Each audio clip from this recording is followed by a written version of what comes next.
সংস্কার কমারগুলো লিখেছে পড়েছেন, ভিতরে কি লিখেছে তারা আমরা পড়ি নাই, কিন্তু দল আমার নিজের ক্লোজ সংস্কার চায়, কিন্তু জগারটা কি করলো তখন মানে গণতান্ত্রিক ক্ষুদ্র সমস্যা এটাই, মানুষকে খুব সহজ আমরা জানি এখানে যারা সবাই কিন্তু সংস্কার চায়, কি হবে আমরা সাথে তারা যেই সংস্কার করছে কিনা সে আছে কিনা সেটার কিন্তু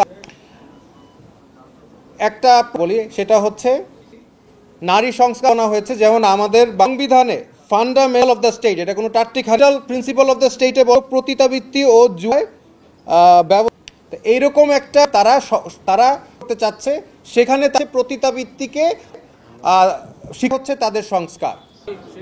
এই সংস্কার হচ্ছে সংস্কার হচ্ছে নতুন বাংলাদেশ, হচ্ছে এই সংবৃত্তি ঢুকানো, এই সংস্কার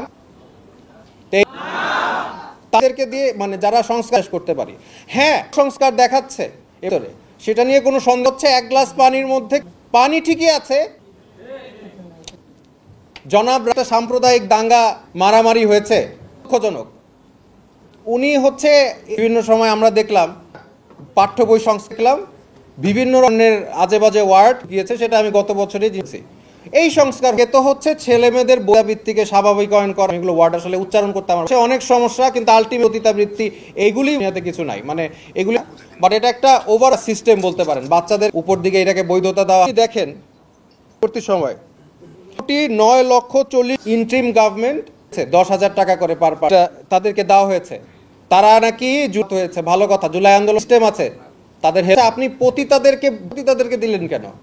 আপনি মানে ভালো পথে রিফরমেশন করলে আমি হেল্প করতে পারি। একটা গল্প বলি, জন্য থাইল্যান্ডে যাই, ওখানে একজন করেন, উনি বলছেন পতিতা যারা আছেন ব্যস্ত হয়ে যাচ্ছে, আমি ফাইন্যান্সিয়াল ব্যবস্থা করতে পারো, মানে আমাদের দেশের এই অবস্থা সেদিকে হচ্ছে ইনকে স্ট্যাবলিশ করার, আরো নষ্ট করার জন্য করে তাদেরকে ধ্বংস করার করছে। মেট্রোপলিটন আইন, এইখানেও বিভিন্ন আইন, এমপি অর্ডিন্যান্স, বিভিন্ন আইন আছে ভিত্তিকে এটাকে অবৈধ ঘোষণা করার। তবে অবৈধ জিনিসটা আছে, ইন্ট্রিম সরকার কিভাবে জাস্টিফিকেশন দিতে হবে, একটা দিয়ে দিয়েছে টাকা, এটা তো আমাদের রাষ্ট্র, এটা তো ওনার মানে যিনি দিয়েছেন মানে ব্যক্তিগত সম্পদ, আমাদের কাছ থেকে জবাবদিহিতা করতে, আর দিয়েছে কি হবে মানে সংবিধান বিরোধী করেছে, এটার জবাবদিহিতা বলি সংস্কার। এই কিন্তু হচ্ছে আপনারা বলেন কাঠামোগত পরিবর্তন, ভাই কাঠামোগত পরিবর্তন আপনারা বিভিন্ন ট্রান্সজেন্ডারিজম, এলজিবিটি ভালো সংস্কারের মধ্যে কিছু একটা আমরা কয়টা যে এইটা এখানে সমস্যা, ওইটা ওইখানে। দেখেন ছাত্রছাত্রীরা অনেকে আসে, আমি কোনো ট্রিটমেন্ট পাচ্ছি না, আমরা পাই নাই, কি করা যায়, করে আহত হয়েছে, মানে হেল্প পাচ্ছে না, হচ্ছে আমি এই কোনো হেল্প চাই না, শাইখ বলল আমি অসুস্থ, আমার প্রবলেম আছে, আমি কিন্তু আমি এই আপনাদের জন্য আহত হয়েছি, তাও আমি হেল্প চাই।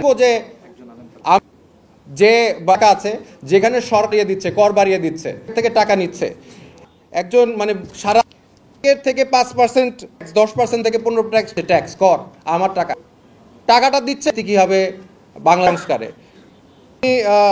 বক্তব্য রাখবো না, কিন্তু কথা হচ্ছে তাদেরকে দিয়েছে, সেদেরকে সিলেকশন প্রসেস কি এমন হতে পারে যে সিলেটে ভালো পথে আসতে চায়, তাদের সিলেকশন প্রসেসের মধ্যে তো আপনি ব্যক্তিগত সাথে যেই এনজিও কথাই আপনি দিয়ে দিয়েছেন।